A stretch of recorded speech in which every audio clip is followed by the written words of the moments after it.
महमूद गजनवी का एक गुलाम एक नौकर था जिसका नाम अयाज था कि अगर किसी शख्स को मेरे दरबार की कोई चीज़ भी पसंद है तो आज उसे इजाज़त है मेरे सामने वो चीज़ उठा ले। अयाज, क्या तुझे मेरी दरबार में कोई चीज़ पसंद नहीं थी? दरबार, ये दुनिया, ये ज़मीन, ये आसमान हमारे नहीं होंगे?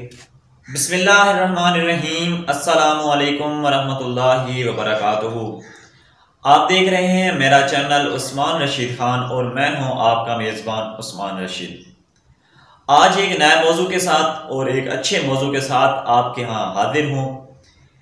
मैं आपको आज एक किस्सा सुनाऊंगा जो बहुत बड़ा दिलचस्प और एक इस्लाही बात रखने वाला किस्सा है। वो ये है कि महमूद गजनवी अपने दौर का बादशाह था। महमूद गजनवी का एक गुलाम एक नौकर था जिसका नाम अयाज था। अयाज वो शख्स था जो महमूद गजनवी का बहुत बड़ा वफादार और उनसे मोहब्बत रखने वाला आदमी था। तो अगर वो उससे मोहब्बत रखता था तो उसके बदले में महमूद गजनवी भी उनसे मोहब्बत करता था। लेकिन उसके दरबारी, उसके वजीर महमूद गजनवी के अयाज से जलते थे, उससे सड़ते थे कि ये इतना करीब क्यों है महमूद गजनवी के। तो आखिरकार ये बात पता चल गई महमूद गजनवी को, क्योंकि ये तो अज़ल का रिवाज है, अज़ल का दस्तूर है कि अगर किसी की कोई बात अगर कोई कहीं पर माना जा रहा है तो अक्सरियत उसकी मुखालफत करती है।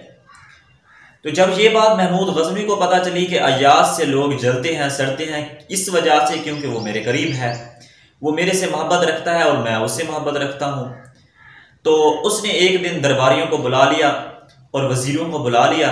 दरबार सज गई, सब बैठ गए। तो अयाज, जो हाथ वाला पंखा होता है ना, वो महमूद गजनवी के बैक साइड, पिछली साइड पे खड़ा होके वो हाथ वाला पंखा झेलने लगा। तो ये सब हो रहा था, सब अपनी नशिस्तों पर बैठे थे।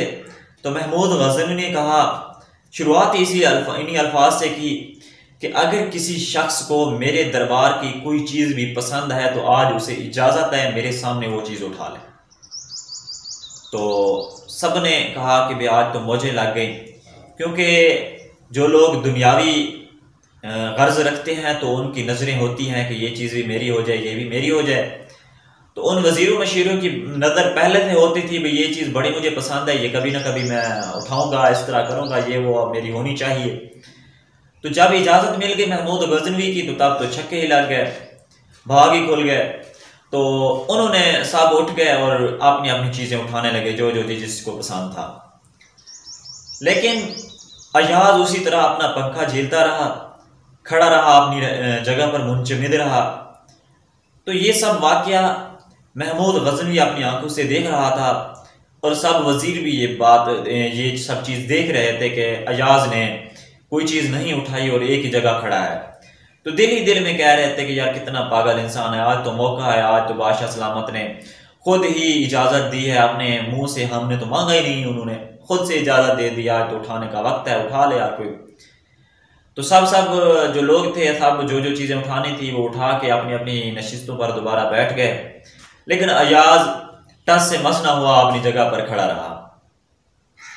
जब ये सब वाकया हो गया, सब अपने नशिस्तों पर आ गए, तो उस पर महमूद गजनवी ने अयाज से एक बात की कि अयाज, क्या तुझे मेरी दरबार में कोई चीज़ पसंद नहीं थी?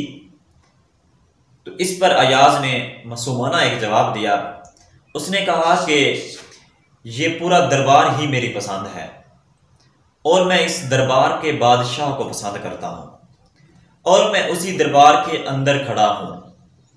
जब मेरी पसंद मुझे मिली हुई है तो मुझे और क्या चीज़ उठाने की गर्ज थी, मैं और क्या चीज़ उठाता। जब मेरी पसंद मुझे मिली हुई है, मेरी मोहब्बत मुझे मिली हुई है, मेरी गुलामी मुझे मिली हुई है, तो मैं इससे और क्या पसंद करता हूँ और इससे ज़्यादा अल्लाह ताला से और क्या मांगता हूँ। तो इस पर पूरे दरबारी हैरान रह गए, अकल उनका दंग हो गया कि ये अयाज कैसा दीवाना है। तो इस पर महमूद गजनवी ने अपने दरबारियों से कहा कि ऐ दरबारियों, ऐ मेरे वज़ीरों, ऐ मेरे मुशीरों, मैं ऐसे ही अयाज से मोहब्बत नहीं करता, ऐसे ही मैं उसको अपना मुखलिस दोस्त नहीं समझता, क्योंकि अयाज भी मेरे से मोहब्बत रखता है, मेरा वफादार है, मेरा अच्छा एक ग़ुलाम है। तो इस पर सब दरबारी हैरान रह गए कि हमें महमूद गज़नवी का एतमाद लेना चाहिए था, ना कि हमें दरबार की कोई अशिया उठानी थी। तो ये सब सुनाने का मकसद ये है कि हम ना सिर्फ दुनिया की गर्ज रखते हैं, कहते हैं कि यार ये चीज़ मेरी हो जाए, फ़लाँ चीज़ मेरी हो जाए, ऐसा कर लूँ, ऐसा आदमी बन जाऊँगा, वो उठा लूँ, वो ले लूँ, वो हासिल कर लूँ, इस तरह के काम सोच पड़ी रहती है, मतलब दुनिया की गर्ज रहती है अक्सर। तो कहने का मकसद है, अगर हम इस दुनिया वाले को, इस दरबार सजाने वाले को, अगर जिसके सदके ये दरबार सजाई गई या जो इसको सजाने वाला है, अगर उससे मोहब्बत कर लें, उसको पसंद कर लें, उसके ग़ुलाम बन जाएं, उसके वफादार बन जाएं, तो क्या ये दरबार, ये दुनिया, ये ज़मीन, ये आसमान हमारे नहीं होंगे? क्योंकि हमने इस दरबार वाले से मोहब्बत ही नहीं की, तो फिर हम कैसे एक वफादार और एक ग़ुलाम बन सकते हैं? तो उम्मीद है मुझे ये बात मेरी समझ आई होगी और ये आपके अक्ल और मेरे अक्ल में बैठी होगी कि हमें सिर्फ अल्लाह ताला को ही वहदहु ला शरीक मानना चाहिए और उसके महबूब की पैरवी करनी चाहिए और उनके बताए गए असूलों के मुताबिक चलना चाहिए। तो फिर ये दरबार भी हमारा होगा, फिर ये ज़मीन भी हमारी होगी, फिर ये आसमान भी हमारा होगा, फिर हमें इसमें पड़ी कोई चीज़ की गर्ज नहीं होगी, क्योंकि ये दुनिया भी हमारी होगी। तो उम्मीद है मुझे आप सब खैर वाफियत से होंगे। अल्लाह ताला आप सबको खैर वाफियत से रखे और मेरे लिए दुआ कीजिएगा। अल्लाह ताला मुझे इस तरह इस्लाही बातें बताने की तौफीक अता फरमाए, क़ुव्वत अता फरमाए और मुझे तरक्की नसीब करे। आमीन आमीन सुम्मा आमीन या रब्बिल आलमीन।